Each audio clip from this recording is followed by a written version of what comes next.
welcome to Surviving Man Season 4. The mission is upon us. Dawn Man always prepares for any contingency. And if the Cuds Force unit feels that they are trapped, they will come out firing. Therefore, the team will be training and equipping itself with advanced weapons and elite ammunition to ensure a swift victory. But first, we have an Iron Man competition to finish. So now we have the #1 and #4 seeds, Landon and Helen. And again, there's no weight class, there's no gender discrimination. You have to fight whoever you have to fight. In 3 minutes, remember, you guys know I'm not stepping in unless there's an issue. I dare anybody to get into a match with somebody, and if you can go 30 seconds without actually training, you're doing good. So it's big. It's just a lot of time. 3 minutes is a lot of time.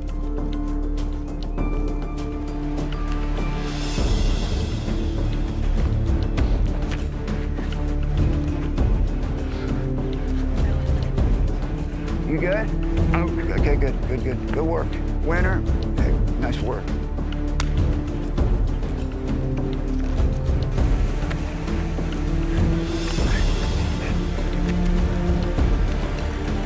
Yeah, I was pleasantly surprised on the opening rounds because I just thought it was going to be, you know, a little bit more quicker and more dominant. But the guys who didn't have the much skill really came out and just went at it, and whatever happens, happens. So they did a good job. Good work. Winner? Spencer, so he is seeded #2, supposed to go up against Landon, seeded #1.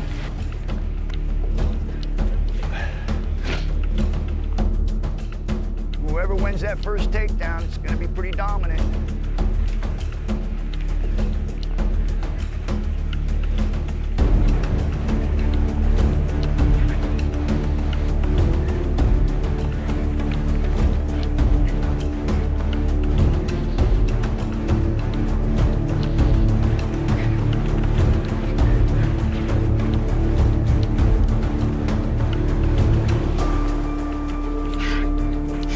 Oh, nice. Nice.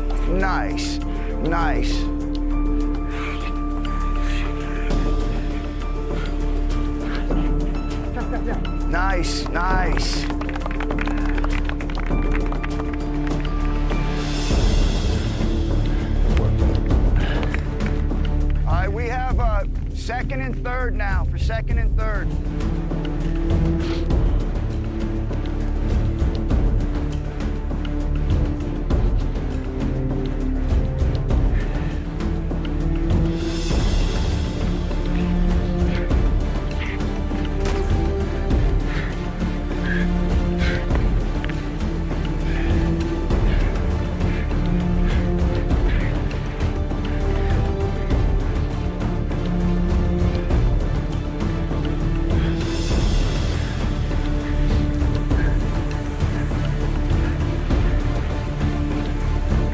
Okay, that's good.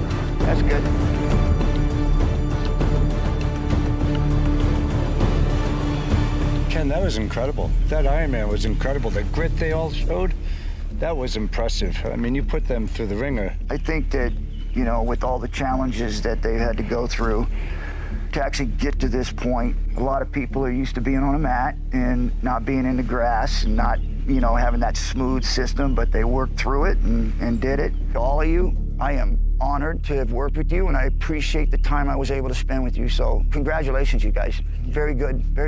Thank you. Appreciate you. This is Nicola Bandini. He's the founder of Decima, and this is one of the Rapax pistols. We're very happy to be here in the US now. This is the very first live fire event for this pistol. It is already winning in Europe, you know, for 4 years in a run. It's the most revolutionary locking system and lowest bore access and fastest shooter and double tap pistol on the market. All right, you can go ahead and load your gun. We're gonna fire 8 rounds onto the designated target. When you're ready, you may fire.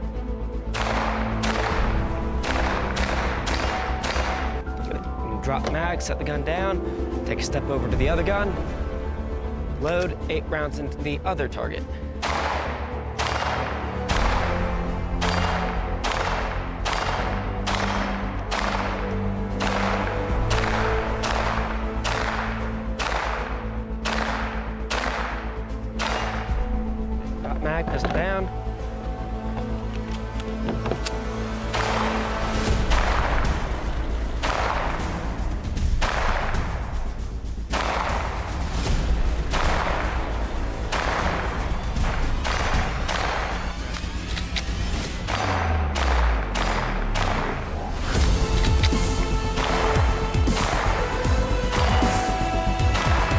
just saw Decima in action.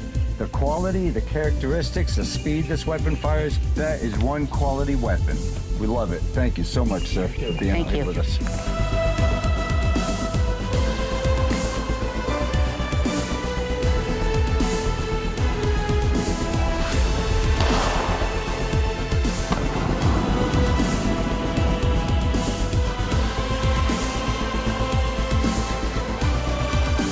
What we just saw was a Rapax pistol from Decima shooting some of the Hyperion munitions, solid copper projectiles. This ballistic gel block simulates human tissue, so you can see the expansion of the projectile as it's going in. Right here, you'll see all the petals opened up. There's a hydraulic effect of the tissue of your body as it's going into the front of the projectile, opening up, so maximum wound cavity. Complete center mass accuracy here from the Decima handguns. And this was the tactical Decima, so just using iron sights. How do you shoot it?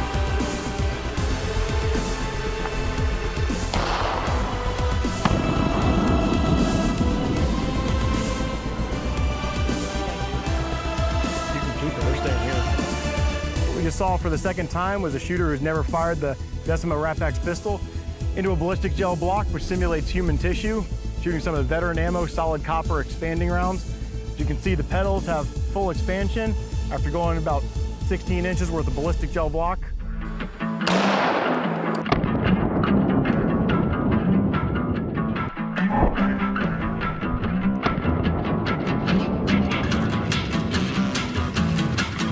Yeah, that's what I was thinking. And then making sure, just like a handgun, making sure that you're level. What we just saw was a T6 rifle shooting some Hyperion munitions, veteran ammo branded solid copper, supersonic 300 blackout. So you get about 16 inches of penetration, full opening on it. This is from just a bare bones stock with no sights on it, T6 rifle.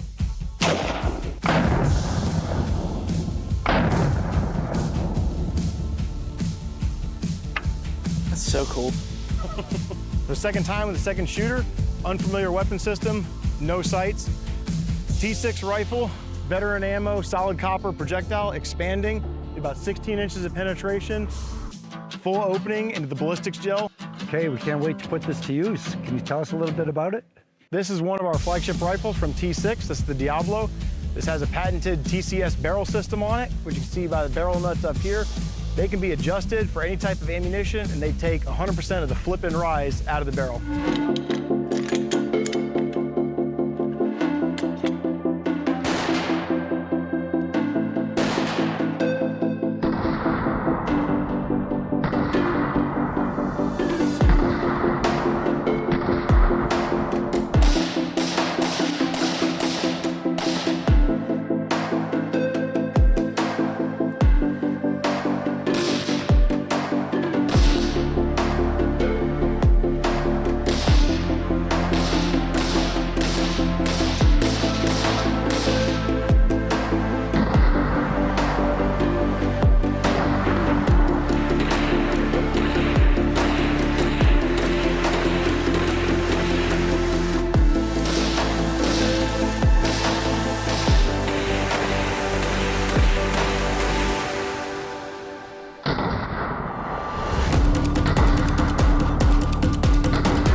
Run through our T6 rifles, our Decima handguns, as well as the veteran munitions, range and ball ammo, and our solid copper defense ammo, and demonstrating that in the gel blocks today. We are so impressed. That was an outstanding demonstration. Thanks for having us. Thanks so much for being out here with us. We appreciate it. So we created an ISR team, intelligence, surveillance, and reconnaissance team, to go out and do a reconnaissance. So when the team came back from the daylight, the first part of the mission, they had a lot of good intel. Command and control looked at it and they said, we got to send you back out this evening. We got to refine what you saw. We need more specific information. So we sent them out. So let's take one bird down at a time. Copy all. Keep one bird. And now it's a little bit more dangerous because they were talked to by the locals. They eased the locals' concerns with their responses using the cover for action, cover for status. But now they got to go back out in the evening. They cam it up, and now it's a little bit more risky because they're already caught. They talked their way out of it, but they were compromised. The mission has to go on. The mission can't be put off. The plan was to collect intelligence and to surveil the target and do a reconnaissance and come back and report the findings. That was the plan. And things didn't go as planned. What's supposed to happen is they come back with this information, it's analyzed, command and control looks at it, and then they have time to put a plan together, and they say, yes, now you must act. Now we have the information for you to act. Well, that part didn't happen. Landon took that part on his own. He analyzed the information with the team, knew he had to act fast, and they went back out. The difference between a small elite tier 1 unit or the big green army, the big giant military, is people are taught to think on their feet, and they don't actually need permission to go from step 1 to step 2 to step 3 to step 4. And that is what happened with the team. The road crossing.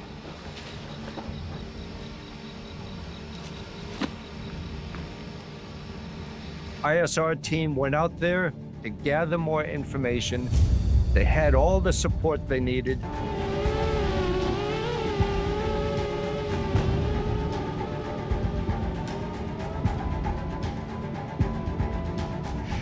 The best part is, I think, when you were working with Red Cat, we're watching and listening to the communications you were making. From Red Cat, you still have 3 adult males walking target building. Roger that. What's the status of the men and vehicles? And the questions you were asking and the responses you were given, I mean, to me, that was a highlight of this op. Communication from both teams was great. I felt like on our end, we were giving you guys clear, concise stuff. Go for Red Cat. Contact made with white male. We had all 3 of our guys with controllers in our hands and 3 birds up because we did the split movement and then had the overwatch. We kind of asked permission if we could give you guys recommendations using the ISR of how we would do it from Red Cat in a tactical sense. And then that's when we said, hey, you guys should move from the southeast up on that side of the building and we'll give you the go, stop, go, stop.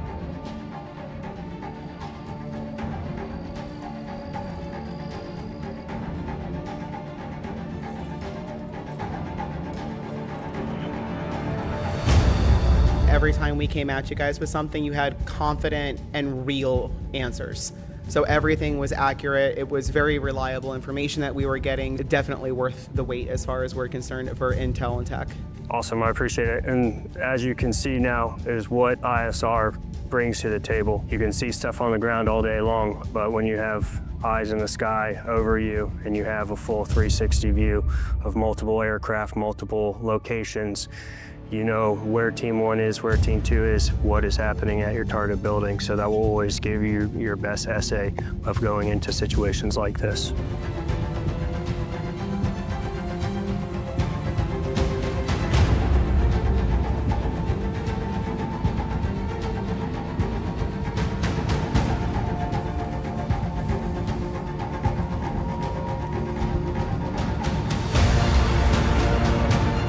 Initially breached the compound behind the fence. 3 of us were able to find cover, but the flashlight came, so he had to retreat.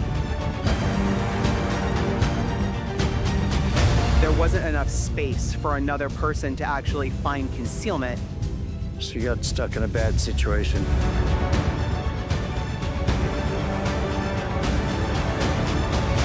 And then they saw an opportunity.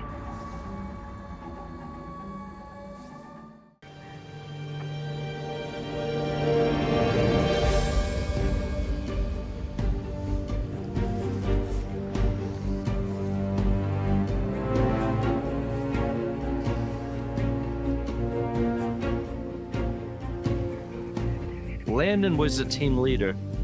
This was a gutsy move on his part. Leaders often know the right thing to do. The hard thing is doing it, especially if you think you need permission all the way up the chain of command. Landon thought like a team leader does in a small unit, in an elite team. General Patton once said, he says, never tell your soldiers how to do things, tell them what to do, and they may just surprise you with their ingenuity. And that's what happened with Landon.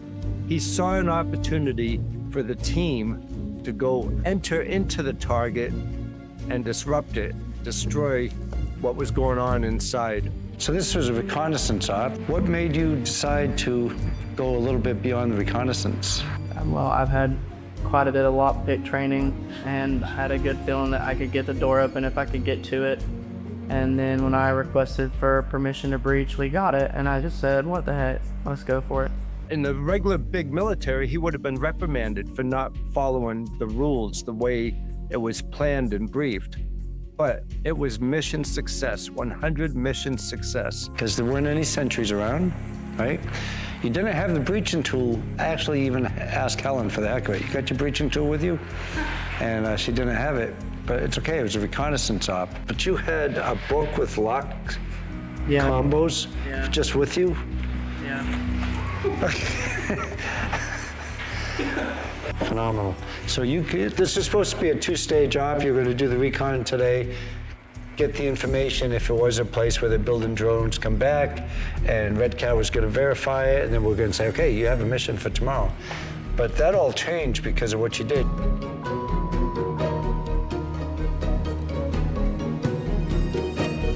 They went in there, disrupted all the activity that was going on. So you went in there, it was empty inside. What'd you see inside? It's like it was a drone cover-up. So then you confirmed that there's some drone activity going on there. And then once you guys were in, we said hold. Copy all. Please notify if 2 men attempt to make entry.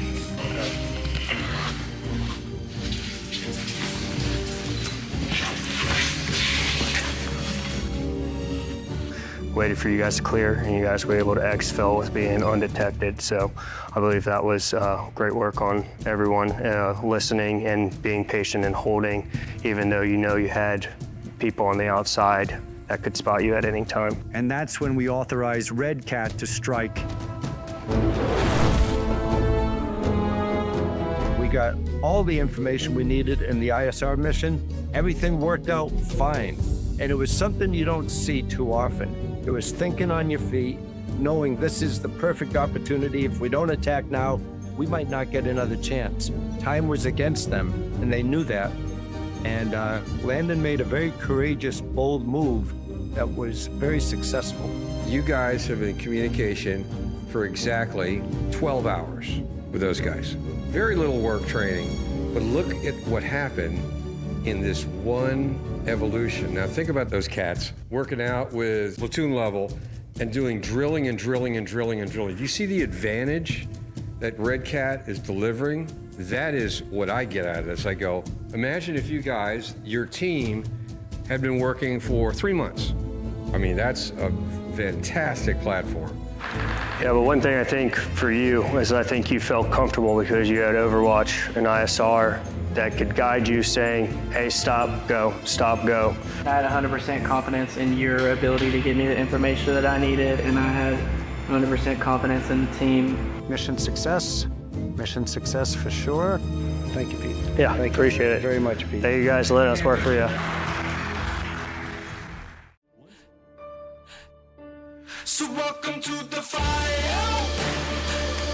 I'm the one with the liar.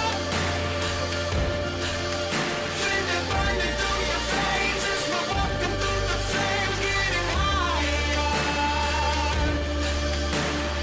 Bigger they are, harder they fall.